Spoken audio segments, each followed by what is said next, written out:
Screen पर जो image आप देख रहे हो उसमें एक इंसान आईएसएस के पास खड़ा है। देखकर लग रहा होगा बंदा कितना माइक्रोस्कोपिक है आईएसएस के सामने। अब सोचो, ये पूरा आईएसएस हमसे 400 किलोमीटर ऊपर स्पेस में घूम रहा है और अगर एक दिन ये सीधा जमीन पर गिर जाए तो क्या होगा? जानने के लिए वीडियो में आखिर तक बने रहना, क्योंकि आज की वीडियो थोड़ी इंटरेस्टिंग होने वाली है। और लाइक और सब्सक्राइब कर देना ताकि ये नॉलेज और भी लोगों तक पहुंच सके। चलो शुरू करते हैं।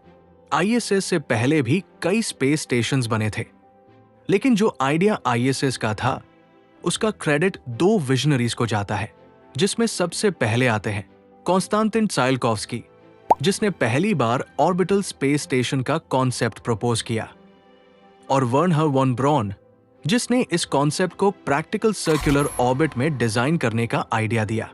लेकिन इन दोनों ने सिर्फ कॉन्सेप्ट दिया था। असली डेवलपमेंट सोवियत यूनियन ने किया अपने सल्यूट प्रोग्राम के तहत। 19 अप्रैल 1971 को उन्होंने सल्यूट 1 लॉन्च किया, दुनिया का पहला स्पेस स्टेशन।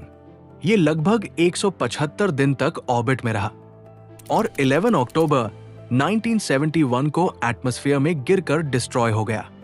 इसमें पहली बार कॉस्मोनॉट्स गए थे, लेकिन वापस आते वक्त एक ट्रैजिक एक्सीडेंट हुआ ये था कि जब सोयूज 11 के तीनों कॉस्मोनॉट स्टेशन से अनडॉक करके वापस आने लगे, तब स्पेसक्राफ्ट में एक छोटा सा वेंटिलेशन वाल्व खुल गया जो डायरेक्टली वैक्यूम ऑफ स्पेस से कनेक्टेड था।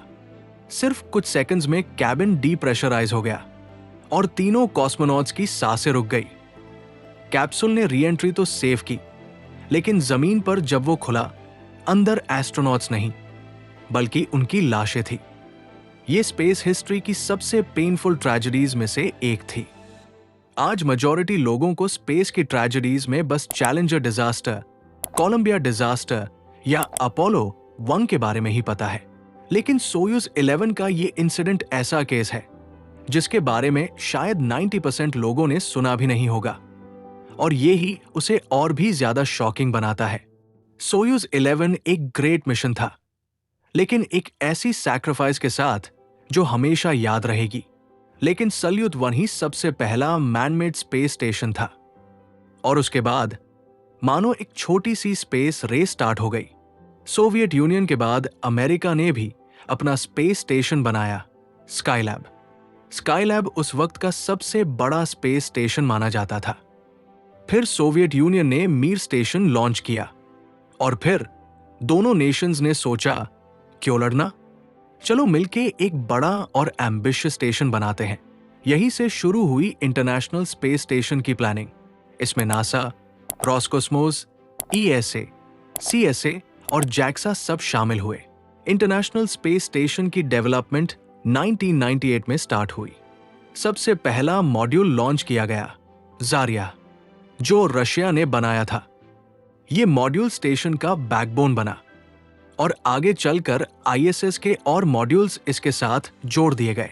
आज आईएसएस इतना बड़ा है कि एक फुटबॉल ग्राउंड के साइज के बराबर लगता है और इसका वजन लगभग 4 लाख केजी से भी ज्यादा है। लेकिन सिर्फ साइज और वेट ही नहीं, इसका इंटरनल मैकेनिज्म भी किसी इंजीनियरिंग मार्वल से कम नहीं है। आज आईएसएस बहुत बड़ा है और इसका सिक्योरिटी सिस्टम तो इससे भी ज्यादा एडवांस्ड है। अगर आपको याद होगा तो मैंने इस पर एक वीडियो भी बनाई थी। इस वीडियो के बाद आप देख सकते हो। आज आईएसएस 2 मेन सेगमेंट्स में डिवाइडेड है, रशियन सेगमेंट और यूएस सेगमेंट।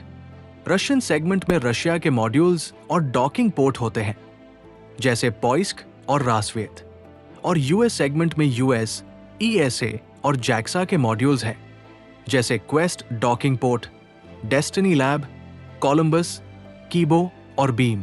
अंदर की बात करें तो ये सिर्फ एक मेटल ट्यूब नहीं है, इसमें 5 रिसर्च लैब्स हैं, डेस्टिनी, कोलंबस, कीबो, नाउका और बीम, और 2 लिविंग क्वार्टर्स, ज़्वेज़दा और ट्रांक्विलिटी। यही एस्ट्रोनॉट्स रहते हैं, रिलैक्स करते हैं, सोते हैं और अपनी हेल्थ मेंटेन करते हैं। दोनों सेगमेंट्स में एक एक बाथरूम है, जिम है और एक ही किचन है जो सिर्फ यूएस सेगमेंट में है। और अगर स्टोरेज मॉड्यूल्स की बात करें तो यूएस सेगमेंट में लियोनार्डो नाम का स्टोरेज मॉड्यूल है और रशियन सेगमेंट में रासवेट नाम का स्टोरेज मॉड्यूल है। जब तुम आईएसएस के मॉड्यूल्स और सिस्टम्स को विजुअलाइज करते हो, ये एक इकोसिस्टम नजर आता है।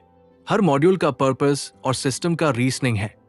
आईएसएस को दुनिया का सबसे फैसिनेटिंग ह्यूमन अचीवमेंट बनाता है। लेकिन ऐसा हमेशा नहीं रहेगा। एक दिन ये आईएसएस जमीन पे आ जाएगा, क्योंकि अब ये स्टेशन कमजोर हो चुका है। कुछ मॉड्यूल्स तो लिटरली 25 साल से अर्थ के अराउंड रिवॉल्व कर रहे हैं। जारिया और डेस्टिनी मॉड्यूल्स ने तो 1.5 लाख से ज्यादा चक्कर लगा लिए हैं। पहले कहा जा रहा था कि 2025 में इसे डी ऑर्बिट कर दिया जाएगा, लेकिन इसे थोड़ी और फंडिंग मिली और इसे एक्सटेंड करके 2030 कर दिया गया। कहा जा रहा है कि ये 2030 में अर्थ पे गिर जाएगा। लेकिन आपको चिंता करने की जरूरत नहीं है, क्योंकि हमारी शील्ड यानी हमारा एटमॉस्फेयर इतना थिक है कि कई आईएसएस के पार्ट्स बीच हवा में ही जल जाएंगे और बाकी जो गिरेंगे भी वो ओशन के बीच गिराए जाएंगे, जिससे किसी भी ह्यूमन को कोई हार्म नहीं होगा, अनलेस मरीन बायोडाइवर्सिटी